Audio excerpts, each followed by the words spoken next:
The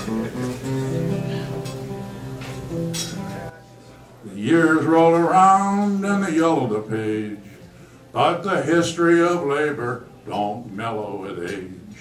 The blood in the workers will always run red when the winds blow a time for a change.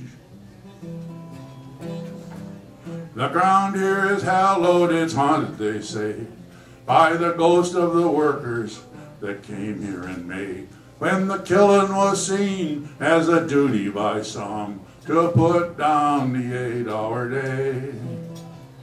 It would be unforgivable to forget the 5th of May. On that day, nearly 1,500 Milwaukee workers marched on an iron and steel mill located on the lakefront in Bay View, seeking to carry a general strike to the workers at that plant. In the days before May 5th, the strike had closed virtually every major factory in Milwaukee as part of a nationwide effort to bring about the 8-hour workday. The Bay View plant was the last major employer still open for work, and the marchers wanted to shut it down. They found instead the state militia waiting on the mill grounds. When the marchers were perhaps 200 yards away, the militia captain ordered the troops to fire. At least 7 persons fell dead or dying. Thus ended the bloodiest labor disturbance in Wisconsin's history, and thus began a new chapter in the ongoing struggle for a more humane workplace and a more just society. Please welcome Stephanie Bloomingdale.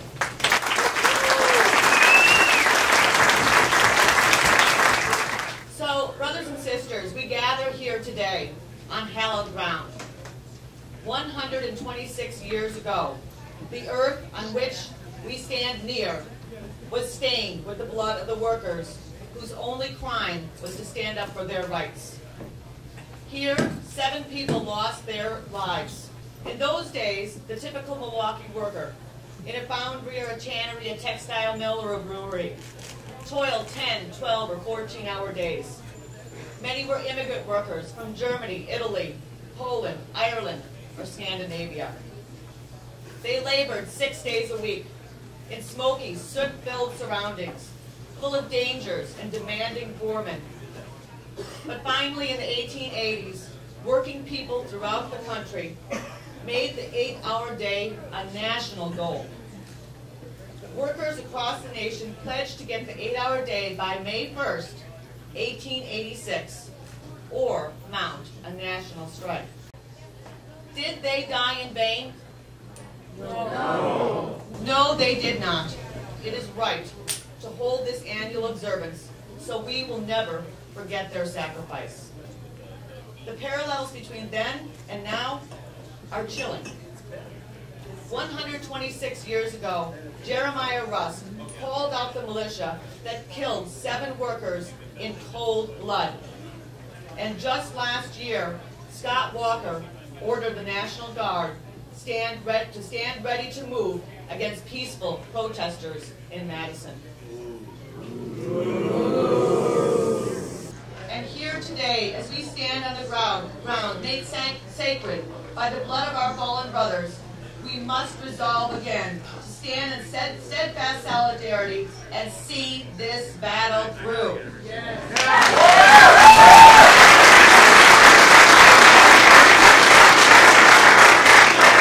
This, brothers and sisters, is a debt of honor we owe to those 7 workers who died before us.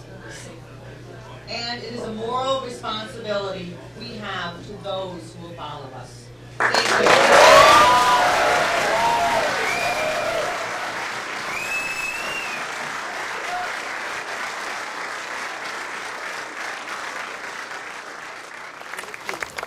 The ghosts of Bay View are with us even today. As we stretch our minds across time, we see both labor and capital battling in the streets, in the legislatures, and at the ballot box. The nights of labor grew and more people joined the cause. Over half Milwaukee's workforce signed up without a pause. They were good ideas for working folks throughout the land. It was the Central Labor Union, though, that pushed the Knights of Labor's hand. In that period leading up to the 8-hour strikes, we heard the voices of politicians and community leaders such as Mayor Emil Balber and Edward P. Alice, owner of the Alice Reliance Works. But the voice we heard most loudly was the voice of a polarizing governor, Jeremiah Rusk.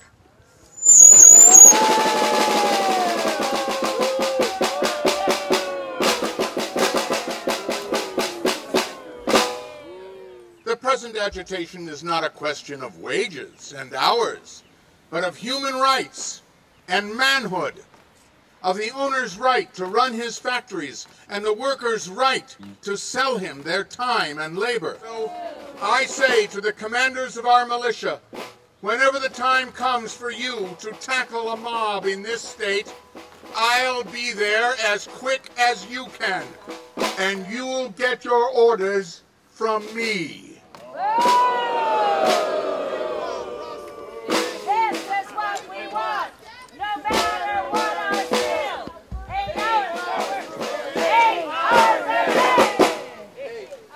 a day. On the second day in May, a Sunday afternoon, the strikers had a parade and the band played the tune.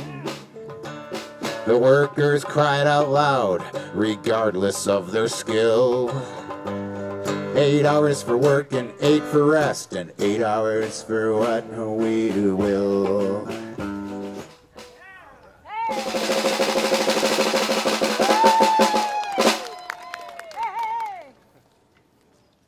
Citizens, I welcome you here to Milwaukee Gardens in this glorious celebration of our accomplishments. So I ask of you, ladies and gentlemen, why all this fuss?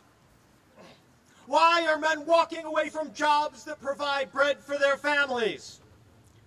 The real question we ask is this: why should labor fill the world with wealth and live in want?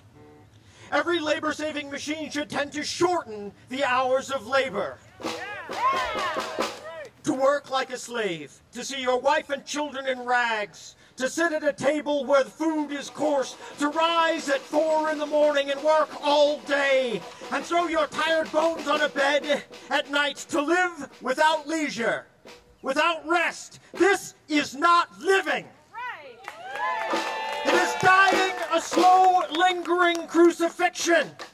The hours of labor must be shortened. 8 hours for work, 8 hours for rest, and 8 hours to do what we will.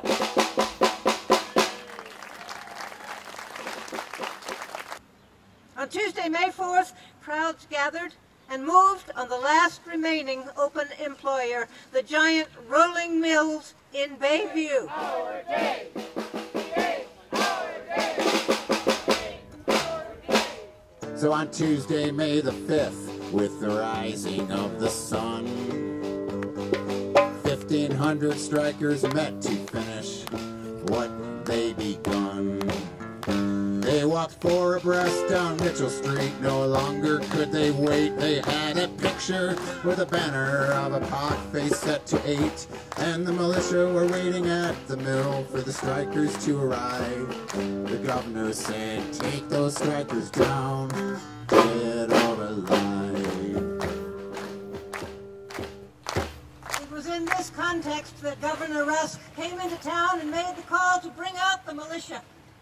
On the morning of May 5th, 1886, a crowd was moving from St. Stanislaus Church to the mill in columns as far as the eye could see. A call went to Governor Rusk at the Armory. "They're coming, sir, in full force." "Fire on them," came the reply. And the militia fired on them as if they had no choice.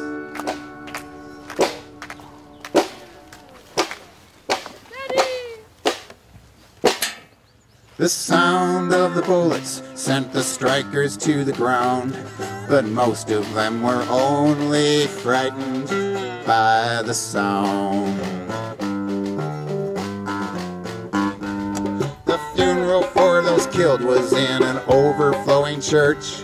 And when it was all over, people slowly returned to work. But the battle had begun for what we all now have today.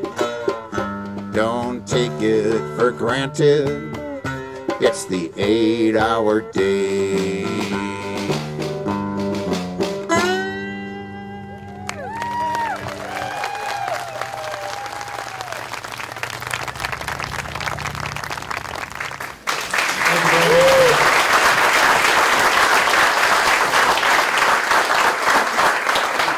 What I want to do is spend most of my time talking about the aftermath of the events of May 5th, 1886. Certainly it was a signal event in labor history, not just here, but nationally. And you might think that after at least 7 people are killed, and you have a city shut down and essentially under martial law, you might have thought that the workers would be cowed, that they would want to stay home and put their lights under a bushel. To show you how staunch the support for this movement was back in 1886, even after deadly force had been leveled here in Bay View, on May 23rd, which is just 3 weeks after the tragedy down here in Bay View, the Knights of Labor, which was the main union organizing the campaign for the 8-hour day without a cut in pay, sponsored a parade that drew 5,000 workers. Robert Schilling was the lead organizer for the Knights of Labor, and he said, not long after the shootings, he said, to put it in plain German, it was a cowardly, premeditated murder.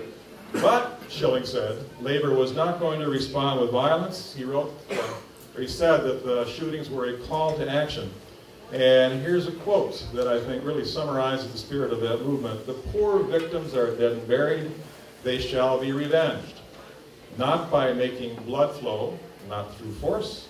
The intelligent citizens have a weapon mightier than the ball or the bayonet, the ballot. And that was the beginning of political activism. It was a triumph of national importance. No labor-oriented electoral movement in the country did better. But the socialists began to run candidates for office back in 1898. And a small bloc on the Common Council earned a reputation for diligence, creativity, and absolute incorruptibility compared to all the hacks and grafters, the traditional parties in office. So voters learned to trust them, and in 1910 the socialists had full slate of candidates, and they swept the elections of 1910. A man named Emil Seidel, who was a pattern maker by trade, became the first socialist to govern a major American city. The Socialist Party took a majority of the seats on Milwaukee's Common Council, and about 2/3 of these guys worked with their hands. This was a working-class, worker-oriented, blue-collar movement. And it turned out not to be a fluke. Milwaukee has socialist mayors for most of the next 50 years. Dan Holm from 1916 to 1940, and Frank Zeidler, who was another heartbeat of this event, from 1948 to 1960. The very idea of public enterprise, of investing in our commonwealth, came to life under the socialists, and its legacy is all around us, in our public parks, in our public services, and the expectations we have of the public officials that we put into office. Underlying that idea was a new spirit, a spirit of solidarity, a spirit of cooperation, a spirit of mutualism, a sense that we are all one people with a common right to dignity, justice, and opportunity. It was that spirit that led the Wisconsin legislature of 1911 to pass pioneering laws in workers' compensation and vocational education. It was that spirit that led to the creation of AFSCME right here in Wisconsin back in 1932. It was that spirit that in 1959 made Wisconsin the first state in America to recognize the right of public employee unions to organize and bargain collectively.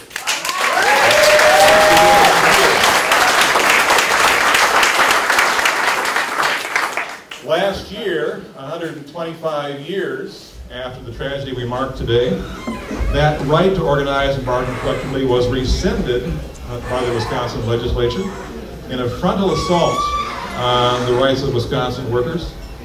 No shots were fired, no deaths were recorded, but Act 10 was nearly as polarizing as the events that we commemorate in Bay View today. The lessons of 1886 are the same as the lessons of today. Our ancestors realized that nothing changes unless and until we work together to resist the intolerable. As Robert Schilling said back in 1886, the intelligent citizens have a weapon mightier than the ball of the bayonet, the ballot, to reclaim and renew the spirit of 1886.